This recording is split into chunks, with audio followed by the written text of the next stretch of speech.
प्रिय व्यूअर्स, यह Sanskriti IAS YouTube channel का PT think and solve programme है। इस प्रोग्राम के अंतर्गत प्रत्येक दिन यूपीएससी और स्टेट पीसीएस से संबंधित 5 प्रश्न व्याख्या सहित उत्तर के साथ दिए जाएंगे। हमें आशा है कि यह प्रोग्राम आपकी तैयारी में मददगार साबित होगा। तो चलिए शुरू करते हैं आज के अपने प्रश्नों को। निम्नलिखित कथनों पर विचार करें। बायोटेक किसान कृषि नवाचार के लिए वर्ष 2017 में प्रारंभ की गई एक वैज्ञानिक किसान साझेदारी योजना है। बायोटेक किसान योजना का उद्देश्य विज्ञान प्रयोगशालाओं को किसानों के साथ जोड़ना है। उपरोक्त में से कौन से कथन सही है? केवल एक, केवल दो, एक और दो दोनों, ना तो एक ना ही दो। क्या होगा इसका सही उत्तर?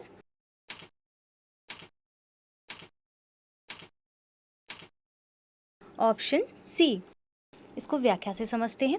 जैव प्रौद्योगिकी विभाग ने अपने मिशन बायोटेक कृषि इनोवेशन साइंस एप्लीकेशन नेटवर्क के एक भाग के रूप में पूर्वोत्तर क्षेत्र के छोटे और सीमांत किसानों को नवीन कृषि प्रौद्योगिकियों से जोड़ने के उद्देश्य से पूर्वोत्तर क्षेत्र में बायोटेक किसान कार्यक्रम लागू किया है।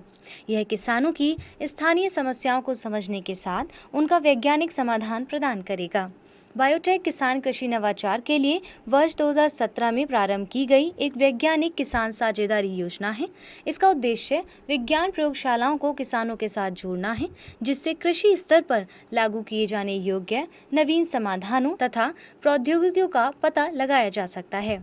इस योजना के तहत अब तक देश की सभी 15 कृषि जलवायु क्षेत्रों तथा 110 आकांक्षी जिलों को कवर करते हुए 146 बायोटेक किसान हब स्थापित किए गए हैं। पूर्वोत्तर क्षेत्र मुख्य रूप से कृषि प्रधान है तथा इसका 70% कार्यबल आजीविका के लिए कृषि एवं संबद्ध क्षेत्र में संलग्न है।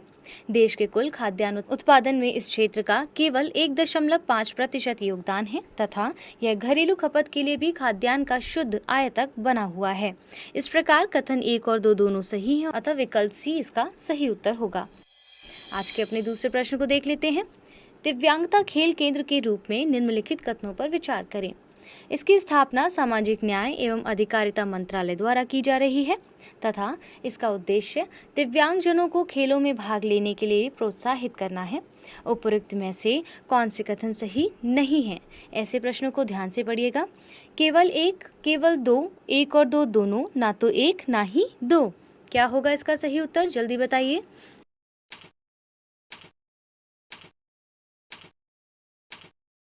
Option D. इसकी व्याख्या को समझ लेते हैं। केंद्रीय सामाजिक न्याय एवं अधिकारिता मंत्रालय ने देश में विभिन्न हिस्सों में 5 दिव्यांगता खेल केंद्रों की स्थापना किए जाने की घोषणा की है। इनकी स्थापना देश के दिव्यांगजनों में खेलों के प्रति रुचि तथा पैरालंपिक में उनके अच्छे प्रदर्शन को ध्यान में रखते हुए की गई है। सामाजिक न्याय एवं अधिकारिता मंत्रालय की विकलांग व्यक्तियों की सहायता योजना के तहत दिव्यांगजनों को सहायता तथा सहायक उपकरण भी वितरित किए गए हैं। यह दिव्यांगजनों को सहायता एवं सहायक उपकरण उपलब्ध कराने की सबसे लोकप्रिय योजनाओं में से एक है। इसका आयोजन भारतीय कृत्रिम अंग निर्माण निगम द्वारा किया जाता है।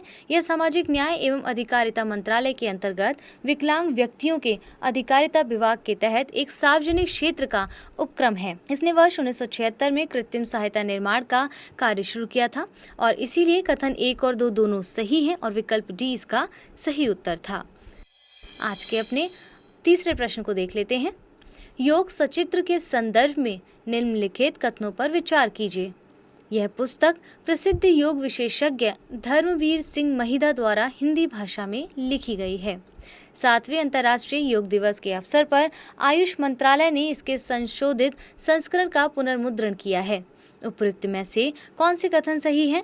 केवल एक, केवल दो, एक और दो दोनों, ना तो एक ना ही दो। क्या होगा इसका सही उत्तर? बताइए।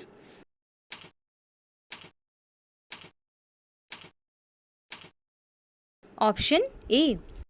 व्याख्या से इसको और समझ लेते हैं। सूचना एवं प्रसारण मंत्रालय के प्रकाशन विभाग के निदेशालय ने 7वें अंतर्राष्ट्रीय योग दिवस के अवसर पर योग सचित्र के संशोधित संस्करण का पुनर्मुद्रण किया है। ऐसा पुस्तक के पहली बार प्रकाशित होने के 26 वर्ष बाद किया गया है। यह सचित्र पुस्तक प्रसिद्ध योग विशेषज्ञ धर्मवीर सिंह महिदा द्वारा हिंदी भाषा में लिखी गई है। इस पुस्तक में योगासन पर विशेष योगदान के साथ साथ योग के 8 अंगों यम, नियम, आसन, प्राणायाम, प्रत्याहार, धारणा, ध्यान तथा समाधि को भी समाहित किया गया है। इस पुस्तक में कई आसनों को उनकी विशिष्ट तकनीक के साथ सचित्र रूप से दर्शाया गया है। इसमें प्रत्येक आसन से संबंधित चरणों तथा उनकी बारीकियों को इस तरह से प्रस्तुत किया गया है कि पहली बार योग करने वालों के साथ साथ प्रोफेशनलों के लिए भी ये समान रूप से उपयोगी सिद्ध हो सके। इस पुस्तक में आसनों को व्यापक तथा क्रमबद्ध रूप से पेश किया गया है, जिससे पाठकगण सबसे सरल आसन से शुरुआत करते हुए जटिल आसनों की ओर बढ़ने के लिए प्रोत्साहित हो सके। इस पुस्तक में साप्ताहिक योजनाएं भी प्रस्तुत की गई हैं, जिनमें सप्ताह के प्रत्येक दिन के लिए आसन के विशिष्ट प्रकार तथा उसके अभ्यास की अवधि का उल्लेख किया गया है।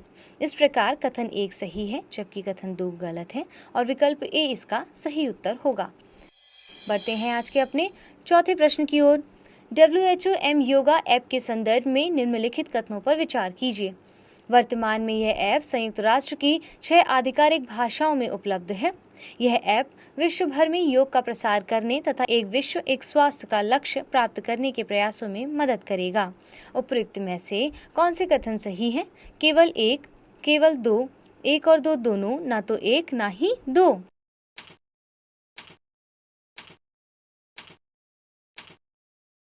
सही उत्तर होगा ऑप्शन बी। व्याख्या से इसको और समझ लेते हैं। 7वें अंतर्राष्ट्रीय योग दिवस के अवसर पर प्रधानमंत्री ने WHO M yoga app launch किया है। इस ऐप पर सामान्य योग नियमों पर आधारित योग प्रशिक्षण तथा अभ्यास के वीडियो विभिन्न भाषाओं में उपलब्ध होंगे। वर्तमान में ये ऐप संयुक्त राष्ट्र की 6 आधिकारिक भाषाओं में से 2 अर्थात अंग्रेजी और हिंदी में उपलब्ध है। यह ऐप विश्व भर में योग का प्रसार करने तथा एक विश्व एक स्वास्थ्य का लक्ष्य प्राप्त करने में प्रयासों में मदद करेगा। इस कार्य में मोरारजी देसाई राष्ट्रीय योग संस्थान की महत्वपूर्ण भूमिका है। वर्ष 2019 के मध्य में आयुष मंत्रालय तथा विश्व स्वास्थ्य संगठन ने संयुक्त रूप से मोबाइल योग पर ध्यान केंद्रित करते हुए एक परियोजना शुरू की थी। इसमें संयुक्त राष्ट्र सतत विकास लक्ष्यों के तहत वर्ष 2030 तक सार्वभौमिक स्वास्थ्य कवरेज प्राप्त करने के लिए स्वस्थ रहें, गतिशील रहें की अवधारणा की परिकल्पना की गई थी। स्वस्थ रहें, गतिशील रहें पहल WHO के नेतृत्व में एक वैश्विक साझेदारी है, जो राष्ट्रीय स्वास्थ्य प्रणाली के अंतर्गत गैर संचारी रोगों से निपटने के लिए गतिशील स्वास्थ्य प्रौद्योगिकी के विस्तार का समर्थन करती है। एम योग परियोजना 4 क्षेत्रों सामान्य स्वास्थ्य के लिए सामान्य योग प्रोटोकॉल, मानसिक स्वास्थ्य एवं सहनशीलता के लिए योग, किशोरों के लिए योग तथा मधुमेह पूर्व वाले व्यक्तियों के लिए योग पर केंद्रित है। इस प्रकार कथन 1 गलत है और कथन 2 इसका सही उत्तर होगा, तो विकल्प बी इसका सही उत्तर है। 5वें प्रश्न को देख लेते हैं। जान है तो जहान है अभियान के संदर्भ में निम्नलिखित कथनों पर विचार करें। इस अभियान की शुरुआत स्वास्थ्य एवं परिवार कल्याण मंत्रालय द्वारा की गई है। इसका उद्देश्य ग्रामीण व दूर दराज के क्षेत्रों में कोरोना टीकाकरण के प्रति जागरूकता का प्रसार तथा आकांक्षाओं एवं अफवाहों को दूर करना है। उपयुक्त में से कौन से कथन सही हैं? केवल 1, केवल 2, 1 और 2 दोनों, ना तो 1 ना ही 2। क्या होगा इसका सही उत्तर?